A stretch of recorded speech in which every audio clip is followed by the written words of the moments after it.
Welcome back to Anderson's Smoke Show, home of the precision engineered barbecue. Today, we've got two 5.5 pound young chickens that we're going to do beer can chicken style. So stick around and see how we do it.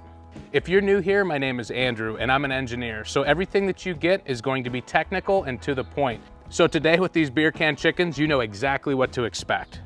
Now let's get into it.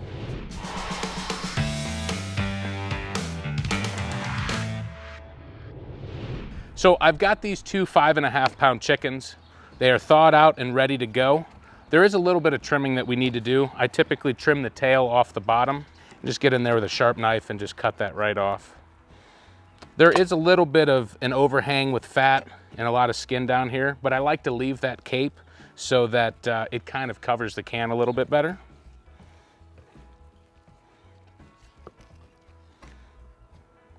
But if I do see any excessive fat or anything like that, I will trim a little bit off.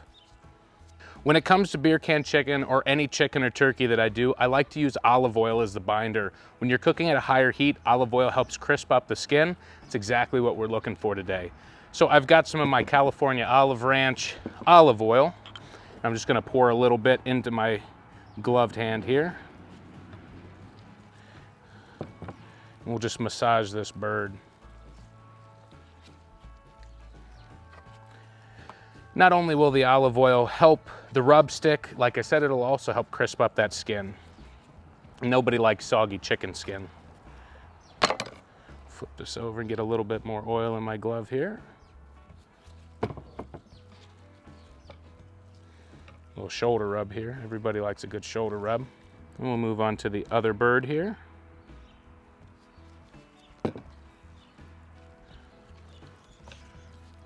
Now what I like to do to season my birds is wear the bird like a glove. Today I'm gonna use Holy Voodoo by Meat Church, and we're gonna take it and we're gonna season up this bird.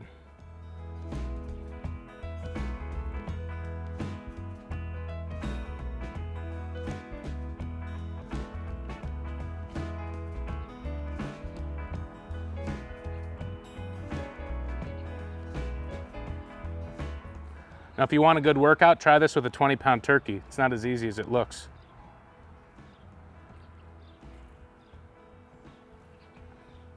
All right, so we've got this one seasoned up. I'm just gonna carefully lay that down.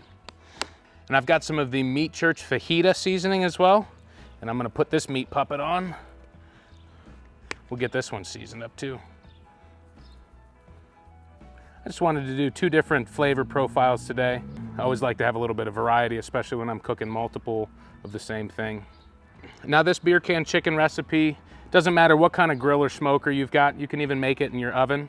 You can prepare it exactly the same way. You can use the same temperatures and everything. Cook it however you want. You can get a little down in the neck, on the rear quarters,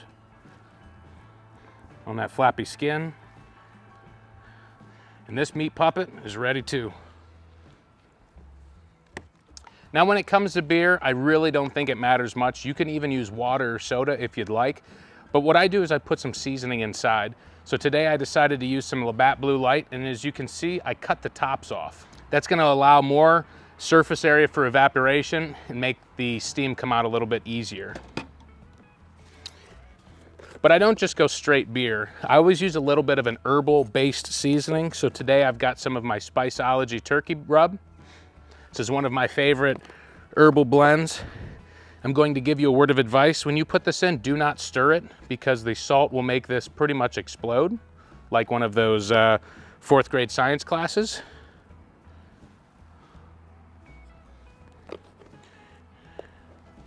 And I'm just gonna put a couple teaspoons down in there. Now that we've got the birds seasoned, we need to get them put onto the beer can chicken holders. So I'm going to just pull this guy up here.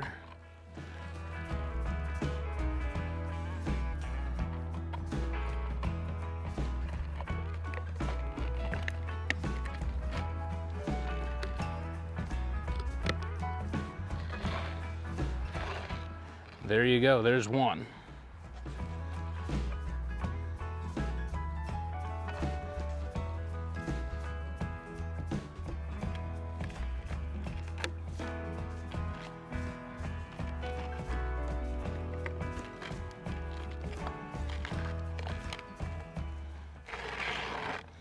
There we go, that's 2. But we're not done yet. A lot of people say the beer can chicken does nothing for flavor or moisture, but they're wrong. What they're missing is a plug for the neck. I like to use a potato because it doesn't shrink much, but you could also use an onion if you'd like. What you want to do is take this potato and carve it down into a plug. Obviously this potato's too big right now to jam down in there, so we're going to carve it a little bit with my knife. We're going to make a plug.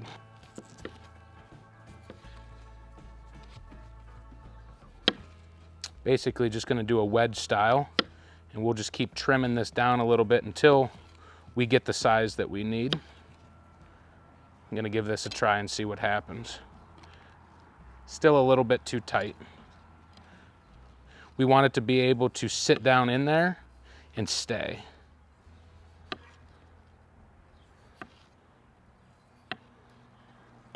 All right, let's see what this looks like now. All right, we got one plug in. I got the other half of this potato. We might as well try and see if we can make it work before we go slicing up another potato. Let's give this plug a try in this bird. All right, that is perfect. Since I handled these birds a little bit, putting them onto the beer can chicken holder, I'm going to just touch them up a little bit with the seasoning because I know we did rub a little of it off.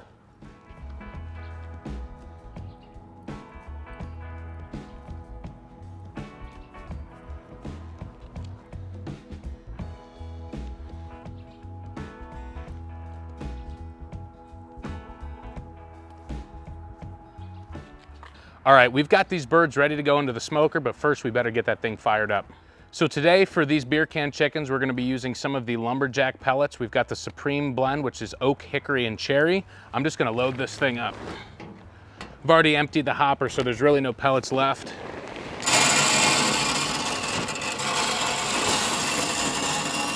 And when it comes to chicken, I like to start out with a period of smoke first. So we're gonna turn this thing on and get it set to 225 degree at the highest smoke setting possible, which is a level 10.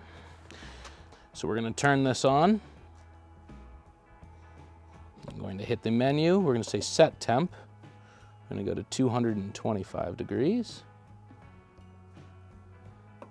We will go smoke level 10. Startup procedure has begun, and just like any other time you use a grill, you want to open up the lid to allow for proper airflow. Today we're using my Camp Chef SmokePro SG30 for these beer can chickens. Why? Because I like the little extra space and I can kind of keep them away from each other. So let's go ahead and get this thing opened up. We're at 225 degrees, smoke level 10. I plan on doing this for about 45 minutes to an hour. I just want to hit it with as much smoke as possible. Then we're going to kick the temperature up.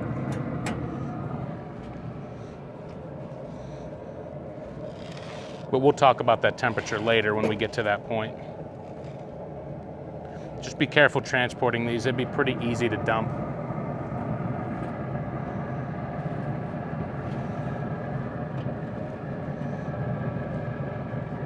And just so that I remember, we've got the voodoo over here and the fajita on that side. Let's go ahead and get this lid closed.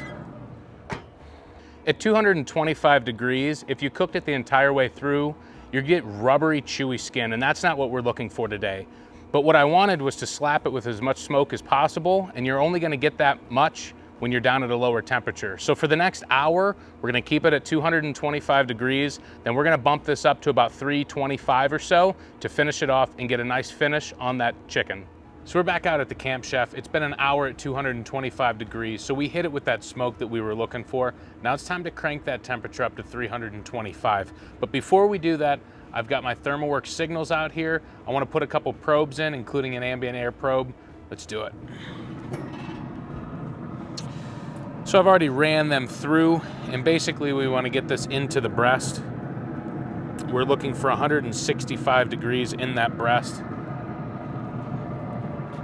And now we will spot check with my ThermoWorks ThermaPen as well.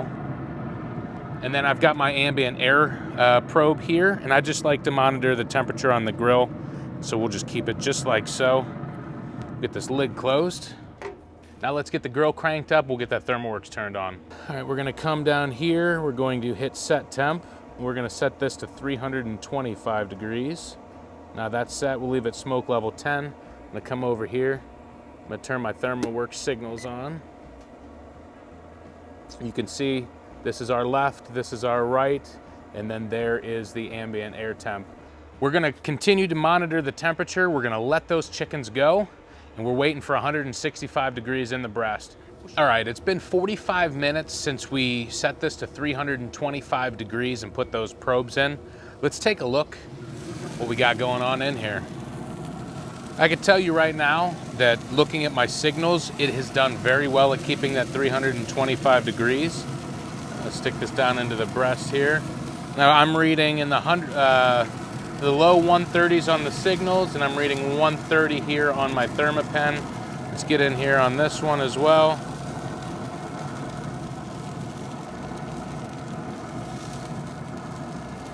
In the thick part, I'm at 130 here as well. All right, we've hit 165 degrees in the breast on both of these birds. It's time to get them out. Now, getting them out sometimes can be a challenge, and you want to really be careful because you've got that stand and you've got all that beer, and the last thing that you want to do would be to tip that thing over. So I've got some rubber gloves. I also have some cotton liners here to kind of protect myself from the heat. I want to get this thing close to the edge here. See if I can just pick this thing up, transfer it onto the cutting board here. Yeah, there you go. Same thing with this one here.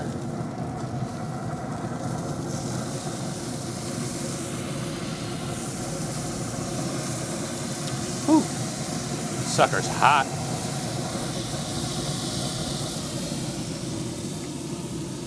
Same thing, we'll just slide that thing over. Get this thing closed up. We'll get it turned off. We're gonna set it to the shutdown mode. Let's get these beer can chickens over to the table. All right, I am gloved up, and it's time to take these chickens off of this beer can chicken holder. And sometimes you gotta be careful. They do tend to stick a little bit to the can. I think we got this one coming out just nicely. I'm gonna lay it down here. See, the potato wedge fell out, and there are juices everywhere. I'm gonna work on getting this other bird off. Oh, yeah, this one was trying to take the can with it. Yeah, check that out. Look at all the juices on the table here. Now it's basically time to cut into them. Got my 12-layer Damascus steel knife here. I'm going to lay the bird down on its back. I'm going to find the center of that breastbone. I'm just going to try and carve right alongside of that. We're going to cut a nice big chunk of that breast off. Look at that. Even got a little bit of smoke penetration on it there. This is super juicy. I want you to look at that. Look at that. So juicy and tender. That one there, that's the fajita. Let's get over here. We're gonna try some of that voodoo as well. Go right to the center to that breastbone, carve alongside of it.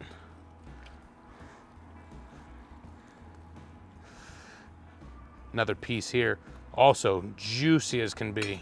Well, all of this work means nothing until you taste it, and it's time to give it a try.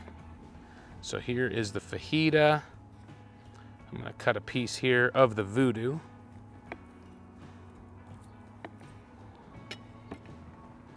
We'll start with that voodoo.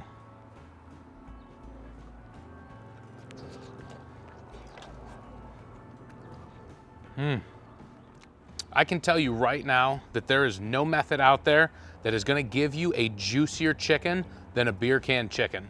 But the key is you need it to fit tight around the can, and you need to plug the neck hole. That's why we use the potato. That is the trick to the trade here, people. That is your engineering tip of the day. Plug your neck hole with a potato, and you are going to have the juiciest chicken that you've ever had. We tried the voodoo, let's try the fajita. And that skin is crispy. It is good. And how juicy. I mean, I hope you can see the amount of moisture coming out of that chicken. It is crazy. That is phenomenal. And if you want more phenomenal recipes and you want to see the perspective of an engineer, be sure to subscribe to my channel, and I'll see you next time. at Anderson Smoke Show.